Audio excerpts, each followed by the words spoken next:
नमस्कार. न्यूज प्रारंभच्या बातमीपत्रामध्ये पुन्हा एकदा आपलं सर्वांचं सहर्ष स्वागत आहे. पाहूया आताची सर्वात मोठी ब्रेकिंग न्यूज. 3 तारखेपासून सुरू होणाऱ्या आंदोलनात हजारोंच्या संख्येने उपस्थित राहावे. महाराष्ट्र राज्य कायम विनाअनुदानित शाळा कृती समितीचे उपाध्यक्ष खंडेराव जगदाळे यांचे आवाहन. आंदोलनाला याल तरच यश मिळेल, नाहीतर नक्कीच फसाल. 3 जानेवारी 2024 पासून आझाद मैदानावर आंदोलन सुरू होणार आहे. लढा आपल्यासाठी व आपल्या कुटुंबासाठी आहे, असे आवाहन त्यांनी सोशल मीडिया पोस्टद्वारे राज्यातील अंशतः अनुदानित शिक्षकांना केले आहे. शिक्षक समन्वय संघाच्या माध्यमातून पुन्हा एकदा सर्व प्रलंबित प्रश्नांची सोडवणूक करण्यासाठी आंदोलन पुकारले आहे. यावेळी मात्र सर्वांनी गांभीर्याने घेणे गरजेचे आहे. मागील आंदोलनात मी दिनांक 8 नोव्हेंबर 2023 रोजी शासन आपल्याला शब्दांच्या खेळात अडकवून फसवण्याची शक्यता आहे, हे आझाद मैदानात ठणकावून सांगितले होते, असे प्रतिपादन खंडेराव जगदाळे यांनी केले आहे. असे असले तरी त्यावेळेस स्वतः शिक्षण मंत्री दीपक केसरकर मैदानात आले होते व त्यांनी स्वतः जबाबदारी घेतल्याने शिक्षकांनी त्या दिवशी रात्री उशिरा निघालेल्या पत्रावर समाधान मानून आंदोलन मागे घेतले.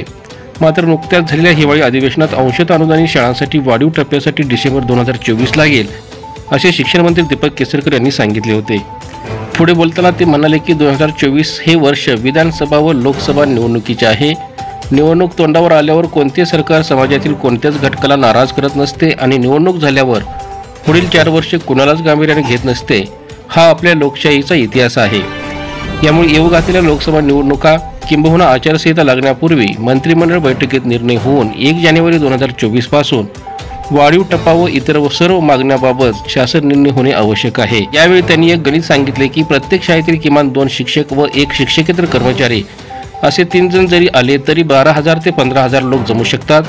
आणि म्हणूनच राज्यातील तमाम अंशतः अनुदानित शिक्षकांना या पोस्टद्वारे मी आवाहन करत आहे की बुधवार दिनांक 3 जानेवारी 2024 पासून सर्वांनी आझाद मैदान मुंबई गाठावे. अनुदान मिळाले तरच आत्ताच मिळणार आहे, नाहीतर केवळ पश्चाताप करत बसावं लागेल. आपण सर्व सुज्ञ आहात. निश्चितच स्वहित लक्षात घेऊन घर सोडाल अशी आशा आहे, असे मत खंडेराव जगदाळे यांनी या पोस्टमध्ये व्यक्त केले आहे. यासारख्या ताज्या शैक्षणिक बातम्यांसाठी आताच आमचे चॅनल लाईक करा, शेअर करा आणि सबस्क्राईब करा. धन्यवाद.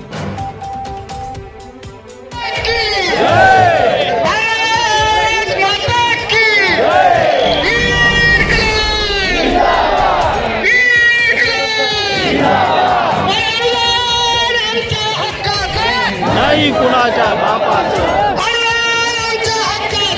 नाही कुणाच्या बापाचं, घेतल्याशिवाय राहत नाही, घेतल्याशिवाय